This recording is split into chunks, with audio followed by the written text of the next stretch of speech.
चलिए हम जो है एनसीईआरटी का जो है क्लास 6 पढ़ रहे थे और हम लोग जो है पहला क्लास कर चुके हैं। ठीक है, पहला क्लास हम लोग कर चुके हैं। तो जितने भी लोग हैं जो एनसीईआरटी कवर करना चाहते हैं तो चलिए हम देखेंगे। पहला क्लास आप नहीं देखे होंगे, आप देख लीजिए। और साइंस का जितने भी जो है बिहार पुलिस या बिहार एसआई या फिर रेलवे फिर या फिर एसएससी जितने भी एग्ज़ाम कॉम्पिटिटिव का हो रहा है, सारे में जो है एनसीईआरटी का बहुत महत्वपूर्ण रोल है। और देखिए हम बारी बारी के समझेंगे, लेंदी कुछ चीज़ भी नहीं करना है। तो पहला जब क्लास हम ले चुके हैं, आप लोग वहाँ जाके देख लीजिएगा।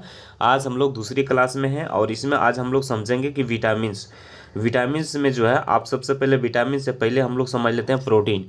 अब प्रोटीन के बारे में देखिए, प्रोटीन का स्रोत यहाँ पर देख लीजिए एनसीईआरटी में क्या क्या दिया है। देखिए कहाँ से प्रोटीन मिलता है। तो देखिए चना से, मूंग से, तूर दाल से, राजमा से, सोयाबीन से और मटर से, इतना चीज़ से आपको प्रोटीन मिल रहा है। अब देखिए प्रोटीन में सबसे ज़्यादा जो है, ये आपका समझ गए यहाँ पर। और प्रोटीन सबसे ज़्यादा किस में मिलता है, तो सोयाबीन। अब यहाँ पर देखिए, और एक बहुत लोग मारते हैं दाल। दाल भी सही है, सोयाबीन सही है, लेकिन ऑप्शन के अनुसार सबसे ज़्यादा अगर प्रोटीन पूछा जाए तो सोयाबीन में रहता है। अगर सोयाबीन रहेगा और दाल भी ऑप्शन में रहेगा तो आपको सोयाबीन मारना है, ठीक ना। अगर सोयाबीन ऑप्शन में नहीं रहता तब आपको दाल मारना है। तो सबसे ज़्यादा प्रोटीन हम देख लिए हैं आपका किस में मिलेगा, दाल में, सॉरी सोयाबीन में मिलेगा। सबसे ज़्यादा प्रोटीन सोयाबीन में। अब देख लेते हैं और प्रोटीन किस में मिलता है। अब देखिए कुछ स्रोत जैसे जो है आप खाते हैं मांस, मछली, पनीर और उसके बाद अंडा, दूध, तो ये सब भी आपका जो है सबसे ज़्यादा प्रोटीन मिलता है। जिसमें आपको इसमें किस में मिलेगा, सबसे ज़्यादा पनीर में मिलेगा। तो ये भी चीज़ आप लोग को याद रखना है, ठीक है। अब हम लोग देखते हैं विटामिन का स्रोत। अब विटामिन का स्रोत हम लोग देख लेते हैं कि विटामिन, आप कॉपी पेन लीजिए और विटामिन के बारे में लिखना प्रारंभ कीजिए। अब विटामिन ए किस में रहता है, यहाँ पर देख लीजिए। विटामिन ए की बात कही गई है, जिसमें विटामिन ए पपीता में पाया जाता है, विटामिन ए गाजर में पाया जाता है, विटामिन ए आम में पाया जाता है, विटामिन ए दूध में रहता है, विटामिन ए मछली का तेल में रहता है। और यहाँ पर देखिए आम भी दे दिया गया है। तो समझ गए विटामिन ए किस में पाया जाता है। अब दूध की बात करते हैं तो विटामिन देखिए सी दूध में नहीं पाया जाता है, ठीक है। ये भी आप लोग को याद रखना है। नीचे आइएगा, विटामिन बी के बारे में हम लोग समझ लेते हैं। यहाँ पर देख लीजिए विटामिन बी के बारे में। अब विटामिन बी किस में रहता है, तो देखिए गेहूं में विटामिन बी रहता है, विटामिन बी चावल में रहता है और आपका यकृत में रहता है, ठीक ना। तो ये हो गया आपका विटामिन बी। अब आते हैं विटामिन सी। विटामिन सी किस में रहता है, तो देखिए संतरा में, टमाटर में, आंवला में, नींबू में, मिर्च में, अमरूद में। तो ये सब में रहता है विटामिन सी। दूध में विटामिन सी नहीं रहता है। अब देखिए विटामिन सी क्या है, जो है घुल जाता है पानी में। इसीलिए जो है चावल आप धो रहे हैं तो, या किसी भी चीज़ धो रहे हैं तो उसमें जो है विटामिन सी खत्म हो जाता है, ठीक है। तो ये चीज़ समझ गए। अब यहाँ पर देखिए विटामिन डी के बारे में हम लोग समझ लेते हैं। विटामिन डी देखिए मछली में रहता है, विटामिन डी अंडा में रहता है, विटामिन डी आपका दूध में रहता है, विटामिन डी आपका मक्खन में रहता है, ठीक है। ये सबसे जो स्रोत से आपका विटामिन डी मिल जाएगा। और एक विटामिन डी हो जाता है सूर्य का प्रकाश। तो ये भी चीज़ आप लोग को याद रखना है, ठीक ना। तो समझ गए ये चीज़। अब देखिए वही चीज़ यहाँ पर जो है कुछ नियम करके दिया गया है। देखिए प्रोटीन की आवश्यकता शरीर में वृद्धि और रहने के लिए होता है। अब देखिए प्रोटीन का काम क्या है, तो ये चीज़ मोस्ट इंपॉर्टेंट है, इसको आप जो है हाईलाइट कीजिएगा। प्रोटीन की आवश्यकता क्यों होता है। प्रोटीन का मतलब होता है कि आपका शरीर में वृद्धि, लेकिन ऑप्शन में पूछेगा आपका उत्तक में वृद्धि किसके कारण होता है, तो उत्तक वृद्धि आपका प्रोटीन के कारण होता है। यानी शरीर में जो वृद्धि हो रहा है वो प्रोटीन के कारण हो रहा है, ठीक है। आप शरीर में वर्धक भोजन कहते हैं इसी को, ठीक है। अब देखिए विटामिन रोगों हमारे शरीर में रक्षा करता है। अब देखिए विटामिन का काम क्या है। विटामिन का काम है कि क्या, कि मेरा शरीर में रोग की रक्षा करना, ठीक है। अब विटामिन, अब प्रोटीन का काम है शरीर में वृद्धि करना, समझ गए। तो वही चीज़ यहाँ पर लिखा है कि रोग के लिए विटामिन की ज़रूरत पड़ता है। जैसे हमारे आँख में, अस्थिया में, दांत में, मसूड़ों में स्वस्थ रखने की सहायता भी प्रदान करता है, समझ गए। तो ये चीज़ समझ गए। अब यहाँ वही चीज़ यहाँ पर दिया गया है। अब देखिए इसका नामकरण किया है vitamin A, vitamin B, vitamin C, vitamin D, ठीक है। ये चीज़ आप इसका जो है नामकरण हुआ है। अब देखिए विटामिन बी कॉम्प्लेक्स में जो है कहते हैं, जो शरीर में हमारी जो है विटामिन की अल्प मात्रा की आवश्यकता होती है, जो कि विटामिन ए हमारी त्वचा, आँख स्वस्थ रखता है। और यही चीज़ यहाँ देखिए लेंदी लग रहा है। अब इसका नीचे आइएगा तो यहाँ पर देखिए एक चीज़ बताया गया है। अब देखिए विटामिन के बारे में देखिए, हमारा शरीर बूझो क्या कह रहा है, कि हमारा शरीर में सूर्य का प्रकाश की उपस्थिति से विटामिन बनता है, विटामिन डी बनता है, ठीक है। इस दिन कोई भी सूर्य प्रकाश नहीं रह पाता है जिसके लोग में इसकी कमी हो जाती है। अगर आपका जो है सूर्य का प्रकाश नहीं रहे तो विटामिन कमी हो जाती है डी, इस यही को यहाँ पर समझाया गया है, ठीक ना। तो यहाँ पर देखिए अब आते हैं, इसको बारी बारी से पढ़ते हैं। देखिए क्या कहा गया, हमारे शरीर में खनिज लवण की आवश्यकता अल्प मात्रा में होती है। सही बात है, शरीर में उच्च विकास तथा अच्छे स्वास्थ्य के लिए प्रत्येक खनिज लवण की आवश्यकता होती है, जो कि भिन्न भिन्न इसमें दर्शाया गया है। अधिकांश खाद्य पदार्थ में एक से अधिक पोषक होते हैं। ये भी सही बात है कि पोषक एक से अधिक होते हैं, जो कि आपका सारणी 1.2 में दर्शाया भी गया है।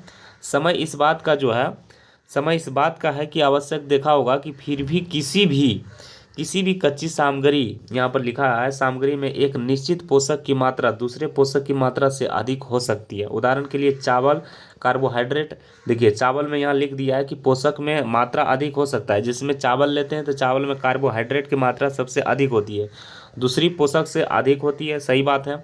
और इस आधार पर हम यह कह सकते हैं कि चावल में कार्बोहाइड्रेट समृद्ध भोज्य है। अगर आपको कार्बोहाइड्रेट लेना है तो आप चावल पूरा भरदम खाइएगा, ठीक है। उसके बाद इसी पोषक के अलावा हमारे शरीर में आहारी रेशे, जल भी आवश्यक होती है, जिसको हम रुक्षांश पहले पढ़ा चुके हैं। जो लोग पिछला वीडियो नहीं देखे होंगे जाके देख लीजिए। अब देखिए यहाँ पर रेशे तथा जल की आवश्यकता होती है। आहारी रेशे रुक्षांश से नाम से जाना जाता है। रेशे को हम किस नाम से जाना जाता है? रुक्षांश से, ठीक है। जिसमें पोषक में क्या क्या सम्मिलित होता है वो चीज़ हम पढ़ा चुके हैं। अब देखिए रुक्षांश आपूर्ति मुख्य पादप उत्पाद से होती है। अब देखिए रुक्षांश कहाँ से होती है? तो पादप उत्पादों से होती है। पादप मतलब पौधा से होती है, ठीक है।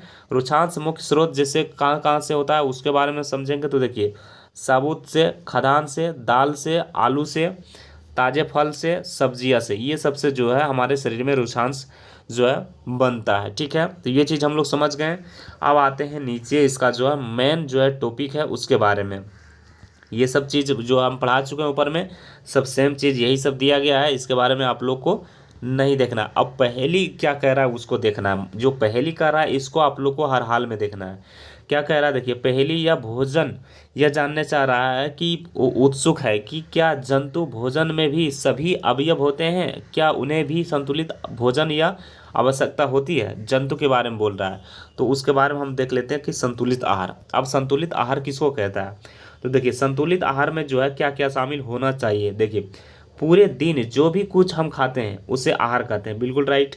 हमारे शरीर में जो है वृद्धि और अच्छे स्वास्थ्य बनाए रखने के लिए हमारे आहार में वे सभी पोषक तत्व उचित मात्रा में होना चाहिए जिनकी हमारे शरीर में आवश्यकता में कोई भी पोषक तत्व ना आवश्यक से अधिक हो ना ही कम हो, यानी बराबर हो, उसी को हम लोग संतुलित आहार कहते हैं, यानी बराबर। और आहार में पर्याप्त मात्रा में रुक्षांश तथा जल भी होना चाहिए। बस मेन जो है यही बात कर रहा है कि आपका रुक्षांश और जल भी होना चाहिए, जिसे हम लोग संतुलित आहार कहते हैं, समझे।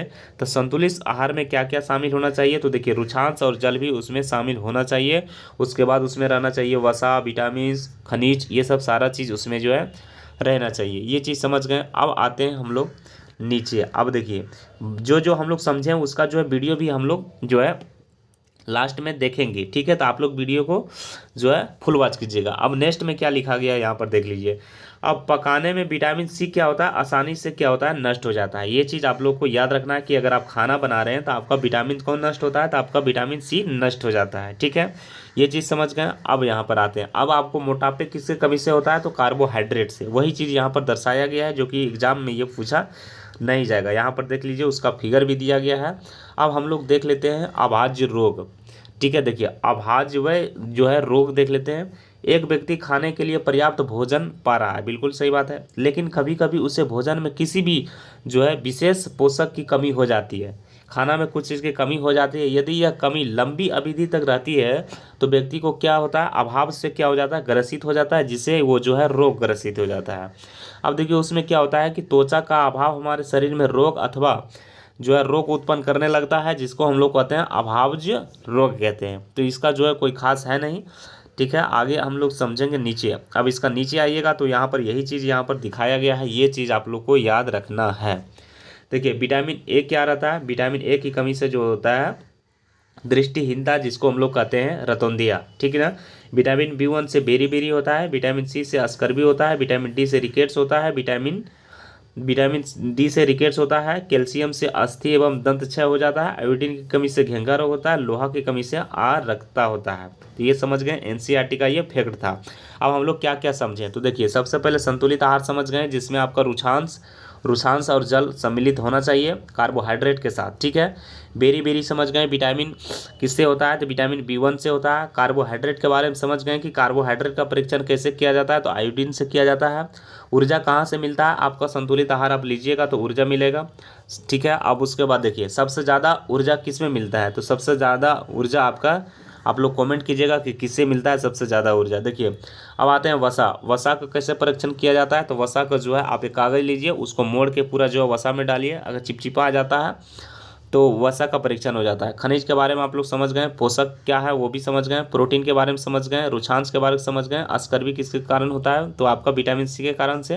तो ये एनसीईआरटी का फैक्ट था और ये चीज़ हम लोग समझ गए। मंड के बारे में समझ गए, जो कि मंड किसको कहा था, स्टार्च को, ठीक ना। और स्टार्च का परीक्षण कैसे करते हैं तो वो भी आप लोग समझ गए, आयोडीन से आप लोग परीक्षण करते हैं, तो ये समझ गए। विटामिन के बारे में समझ गए, यही चीज़ इसमें जो है एनसीईआरटी में दिया गया है। अब सारांश हम लोग को देखना बहुत ज़रूरी है, ये जो लोग नहीं देख रहे हैं वो गलती कर रहे हैं, ये आप लोग को देखना बहुत ज़रूरी है। सारांश, सारांश के बारे में हम लोग देख लेते हैं। हमारे भोजन में मुख्य पोषक तत्व के नाम से कार्बोहाइड्रेट, प्रोटीन, वसा, विटामिन तथा खनिज लवण, इनके अतिरिक्त भी रहता है, क्या क्या रहता है, ये रेशे तथा जल। रेशे को हम लोग क्या कहते हैं, रुचांश कहते हैं। अब रेशे किससे प्राप्त होता है, तो पादप से होता है, ठीक है। अब दूसरा में देखिए कार्बोहाइड्रेट तथा वसा हमारे शरीर में मुख्य रूप से क्या प्रदान करता है, ऊर्जा प्रदान करता है। ऊर्जा किससे प्रदान होता है, कार्बोहाइड्रेट और वसा से। प्रोटीन तथा खनिज लवण की आवश्यकता हमारे शरीर में वृद्धि तथा जो है अनुरक्षण के लिए होती है। देखिए प्रोटीन का काम क्या है, प्रोटीन का काम है क्या है, हमारे शरीर में वृद्धि करना, ठीक है, जैसे उत्तक में वृद्धि हो रहा है। विटामिन हमारे शरीर में रोग का रक्षा करने में सहायता करता है। अगर रोग में रक्षा करने के लिए आपको क्या करना है, विटामिन का जो है सेवन करना है। उसके बाद देखिए संतुलित आहार किसको कहते हैं, हमारे शरीर के लिए आवश्यक सभी पोषक तत्व जो है मौजूद रहता है, जिसके साथ क्या क्या रहना चाहिए, रुचांश और जल रहना चाहिए, सही बात है। हमारे आहार में लंबी अवधि तक एक अथवा अधिक पोषक तत्व की जो है न्यूनतम हो जाता है, यानी कमी हो जाता है, उससे क्या हो जाता है, उससे आपका रोग उत्पन्न हो जाता है। तो ये चीज़ हम लोग जो है सारांश में देख लिए हैं, ठीक है। उसके बाद यहाँ पर क्वेश्चन आ गया है, क्वेश्चन भी हम लोग डील कर लेते हैं, सोल्यूशन कर लेते हैं। पहला क्वेश्चन क्या है कि हमारे भोजन में मुख्य पोषक तत्व का नाम लिखिए। पोषक तत्व नाम लिखिए, तो लिख दीजिए आपका कार्बोहाइड्रेट, विटामिन, वसा, रुचांश और उसके बाद जल होना आवश्यक है। देखिए दो में क्या है, पोषक को मुख्य रूप से हमारे शरीर में ऊर्जा देती है। ऊर्जा किससे मिलता है, तो कार्बोहाइड्रेट और वसा से मिलता है। क्लियर हो गया, ठीक है। देखिए पोषक जो हमारे शरीर में वृद्धि और अनुरक्षण के लिए आवश्यक है। देखिए पोषक जो हमारे शरीर में वृद्धि के लिए अनुरक्षण है, देखिए वह विटामिन जो हमारी अच्छी दृष्टि के लिए आवश्यक है, ये भी है। देखिए वह खनिज जो अस्थियों के लिए आवश्यक है। देखिए खनिज अस्थि के लिए आवश्यक कैल्शियम होता है, और दृष्टि के लिए आवश्यक किसके लिए होता है, विटामिन, ये आपका विटामिन ए की कमी से जो रतुंधिया हो जाता है, वही बात ये कहा है। पोषक जो हमारे शरीर में वृद्धि करता है उसको क्या कहते हैं, जो वृद्धि करता है उसको क्या कहते हैं, उसको हम लोग कहते हैं प्रोटीन, ठीक है। तो ये चीज़ समझ गए हैं। अब देखिए नेक्स्ट में आइएगा, तीसरा नंबर क्वेश्चन हम क्या कह रहा है। तीसरा नंबर क्वेश्चन की अगर हम बात करते हैं तो देखिए तीसरा नंबर क्वेश्चन देखिए क्या कह रहा है। तीसरा नंबर क्वेश्चन यहाँ पढ़िएगा तो आप लोग भी जो है कमेंट में उत्तर देते जाइएगा, ठीक ना। आप लोग उत्तर नहीं दे रहे हैं, देखिए दो ऐसे खाद्य पदार्थ के नाम लिखिए जिनमें पोषक प्रचुर मात्रा में होता है। तो पोषक किसमें प्रचुर मात्रा में होता है, तो देखिए प्रचुर मात्रा की अगर हम बात करते हैं तो देखिए मंड यहाँ पर हो गया है, ये प्रचुर मात्रा में हो गया। वंड के साथ साथ क्या होता है, आपका वसा होता है, ठीक है, जिसमें आपका पोषक मिलता है, इसमें कार्बोहाइड्रेट सबसे ज़्यादा रहता है, ठीक है। उसके बाद नेक्स्ट में आएगा तो देखिए इनमें से सही कौन है वही चुनने के लिए कह रहा है। केवल चावल खाने से हमारे शरीर में पोषक आवश्यक को पूरा कर सकता है। देखिए केवल चावल भी खा सकते हैं तो आपको पूरा नहीं करेगा ये, ठीक है। उसके बाद दूसरा देख लीजिए, संतुलित आहार खाकर अभाज्य रोगों को रोकथाम की जा सकती है। आहार खाने से संतुलित आहार जो है, अब आहार खा रहे हैं तो आपका रोग खत्म हो जाएगा, नहीं, विटामिन से रोग खत्म होता है, ठीक है। शरीर के लिए संतुलित आहार का नाना प्रकार के खाद्य पदार्थ होना चाहिए। देखिए संतुलित का आहार के लिए निचला पर ये शरीर में सभी पोषक तत्व को उपलब्ध कराने के लिए केवल मांस पर्याप्त है, नहीं। आंसर इसका हो जाएगा गौ नंबर, ठीक है। नेक्स्ट में 5 नंबर देख लेते हैं। 5 नंबर का क्वेश्चन क्या है, 5 नंबर का देख लीजिए, विटामिन डी के अभाव से क्या हो जाता है, तो आपका रिकेट्स हो जाता है, ठीक है। अब देखिए किसकी कमी से बेरी बेरी होता है, तो विटामिन B1 की कमी से बेरी बेरी होता है। विटामिन सी के अभाव से क्या होता है, अस्कर्वी रोग होता है। अब हमारे भोजन में अभाव से रतौंधिया किसके कारण होता है, विटामिन ए की कमी से होता है। तो देखिए अच्छा लगेगा तो चैनल से जुड़िएगा, सब्सक्राइब कीजिएगा। और ये क्लास 6 का था, जो कि पहला चैप्टर हम लोग समाप्त कर चुके हैं क्लास 2 के थ्रू।